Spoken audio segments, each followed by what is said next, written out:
சட்டமய உறவுகளுக்கு எனது அன்பார்ந்த வணக்கங்கள். இன்றைக்கி நம்ம பார்க்க போகிறது இந்த டிவோர்ஸ் விவாகரத்து சம்பந்தமான ஒரு விஷயம்தான். 1000 பொய்யை சொல்லி ஒரு கல்யாணம் பண்ணலாம் அப்படின்னு சொல்லி ஒரு பழமொழி இருக்குது.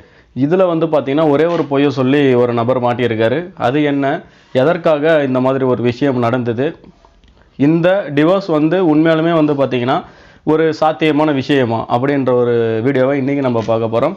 டிவோர்ஸை பற்றி ஆல்ரெடி ஒரு வீடியோ போட்டிருக்கோம். இந்த டிவோர்ஸ்னால் என்ன, மியூச்சுவல் கன்சென்ட் எப்படி டிவோர்ஸ் வாங்கணும், அதுக்கப்புறம் பார்த்திங்கன்னா ஒரு கண்டெஸ்ட் பண்ணி எப்படி என்னென்ன கிரவுண்ட்ஸ், இது மாதிரியான நிறைய விஷயங்கள் டிவோர்ஸை பற்றி பார்த்துருந்தோம். அந்த வீடியோவை பாருங்கள். இதுவும் பார்த்திங்கன்னா ஒரு பயனுள்ள வீடியோவாக இருக்குன்றதை நம்புகிறோம். தொடர்ந்து உங்கள் ஆதரவு கொடுங்க. வீடியோக்குள்ளே போகலாம்.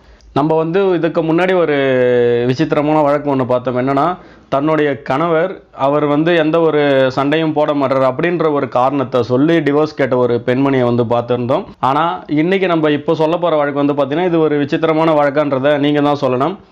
என்னென்னா, ஒரு பெண்மணி தன்னோட கணவர் திருமணத்துக்கு முன்னாடி அவர் பார்த்திங்கன்னா ஒரு வழுக்கை தலை அப்படின்னு சொல்லி சொல்லலாம். அதாவது அவர் பிளாட் அப்படின்னு சொல்லி சொல்கிறாங்க.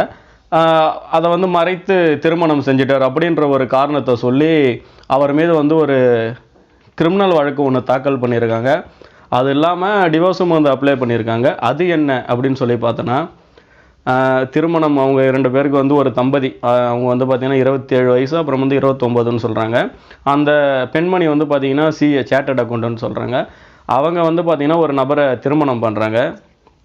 ஆனால் அவருக்கு திருமணம் அப்போ என்னென்னா, அவர் விக்கை வச்சு முடியிருக்க மாதிரி கல்யாணம் பண்ணிகிட்டு இருக்காரு. திருமணம் ஆகி ஒரு 2 நாட்களுக்கு அப்புறம் தெரிய வருது, அது விக்கு அப்படின்ற ஒரு விஷயம் தெரிய வருது.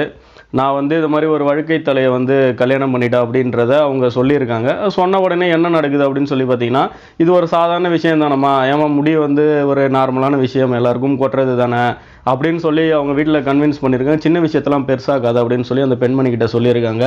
இருந்தாலும் அவங்க அதுக்கப்புறம் ஒரு புகார் தராங்க.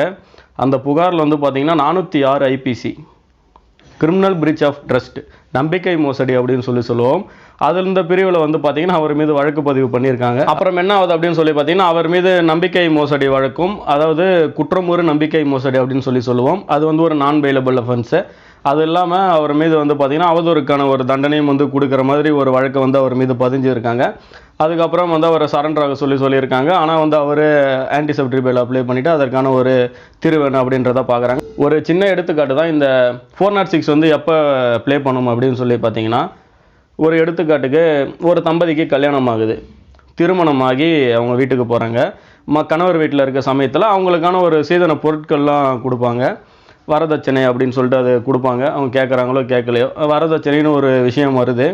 அந்த வரதட்சணை என்ற பொருளை அவங்க வீட்டில் வச்சுக்கிட்டு அந்த பொண்ணை இப்போ வீட்டை விட்டு ஏதோ ஒரு பிரச்சனையில் வெளியே அனுப்பிச்சிட்டாங்க. அந்த பொருட்களை திருப்பி தரத்துக்கு மறுக்கிறாங்க. அப்படின்னா இந்த IPC 406 நம்ம அவங்க மேலே போடுறதுக்கான ஒரு வழி இருக்குது அப்படின்னு சொல்லலாம். அப்புறம் பார்த்திங்கன்னா, மறக்காமல் பிரச்சனை வந்தால் தான் நம்ம சேனலை பார்க்கணும் அப்படின்ற எந்த ஒரு அவசியமும் கிடையாது. நார்மலாகவே நீங்கள் எல்லா விஷயத்தையும் தெரிஞ்சுக்கணும் அப்படின்னா மறக்காமல் சப்ஸ்கிரைப் பண்ணிவிடுங்க. கீழே ரெட் கலர் பட்டன் இருக்கும், அதை ப்ரெஸ் பண்ணிங்கன்னா சப்ஸ்கிரைப் ஆகிடும். நான் போடுற வீடியோஸ் உங்களுக்கு உடனடியாக வரும். தொடர்ந்து உங்கள் ஆதரவு கொடுங்க. இன்னொரு வீடியோவில் சந்திக்கிறேன். நன்றி, வணக்கங்கள்.